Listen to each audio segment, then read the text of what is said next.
a lot of the stuff that you uncover are very abstract. It's hard to make sense of the abstract. That's the most difficult thing a mind can ever do. What's up, guys? Subject of today's talk is conspiracy theories. Conspiracy theories. Why there's so much going around. Why it's having more and more of a pull on the collective. But yeah, let's get straight into it. A lot of people, I guess myself included,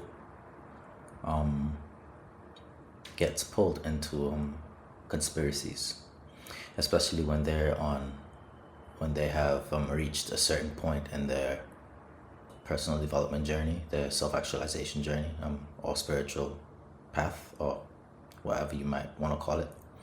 It takes on many different flavors.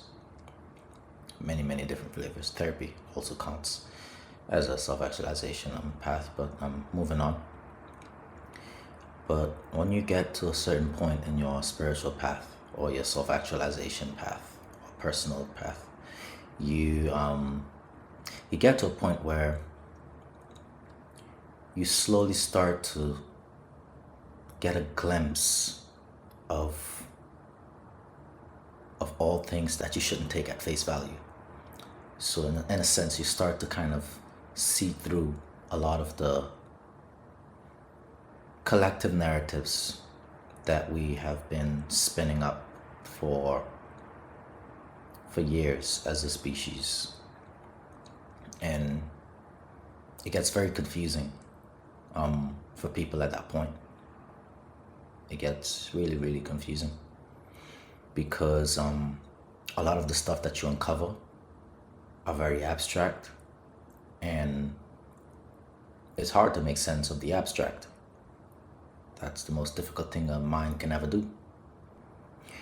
So when you reach to that certain point where you start to hit a lot of the abstract nuances on your spiritual path, where you slowly start to get a bit of a spark of like maybe awakening or whatever. There's many names for it, but I'll just refer to it as awakening. It's easy to fall into conspiracies, and it's mostly because of one reason. Conspiracies are comforting. They are a comforting explanation to make sense of all of the falsehood that you have been seeing. And they placate to the ego. There's no easy way of saying this. There's no softer or more compassionate way of saying this, but I wish there was. But conspiracies, they're just a self-serving mechanism to placate to the ego. So you get all sorts of narratives and many different explanations for people. You get this kind of flat earther, alien stuff. You get all over the place. You get all sorts of things. But those are just a straw man, not a straw man, but I'm looking for the right word. But it's like a mockery of truth seeking, kind of, in a sense. That's the best way I can verbalize it. It's like a mockery of truth seeking, where you slowly start to find a glimpse of truth, and then you recontainerize it with some comforting narratives to be able to shift responsibility for you no longer continuing the truth-seeking path. So you get this this narrative where like, oh, I've got everything figured out, and the everything that's figured out and all of the things that's not going the way that it should be is because of them or that party or that group or that whatever long list of narrative conspiracies, the government, the all sorts of stuff. But what we fail to appreciate, is that there's a lot of value in the stance of not being able to make sense of any of what's going on around you.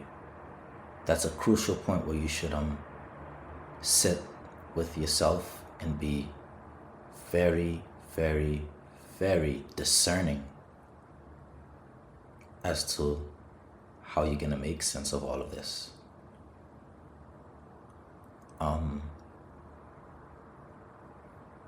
Because at that point, that's where you choose which reality you want to create for yourself based on what you are going to believe.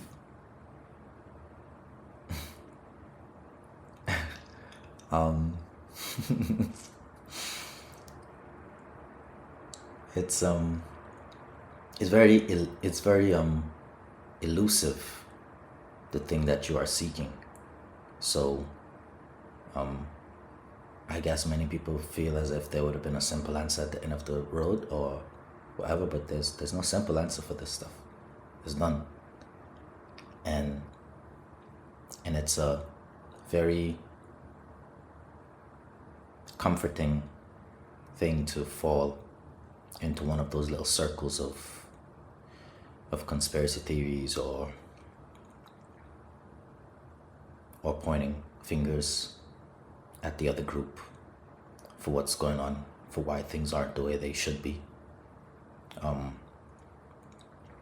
And that's the whole narrative that's being recycled over and over and over and over. We have not done this. We've done this rodeo for millennials, and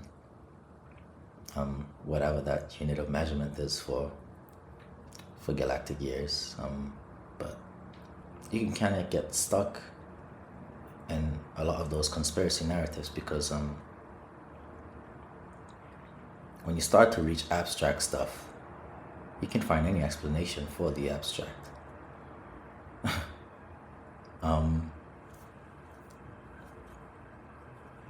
But when you let go of needing to know stuff, the need to know is very survivalistic. It taps into that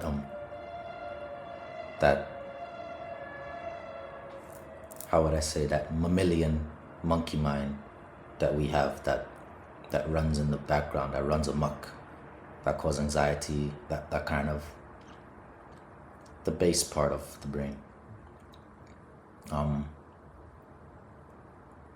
That's what you're using when you decide to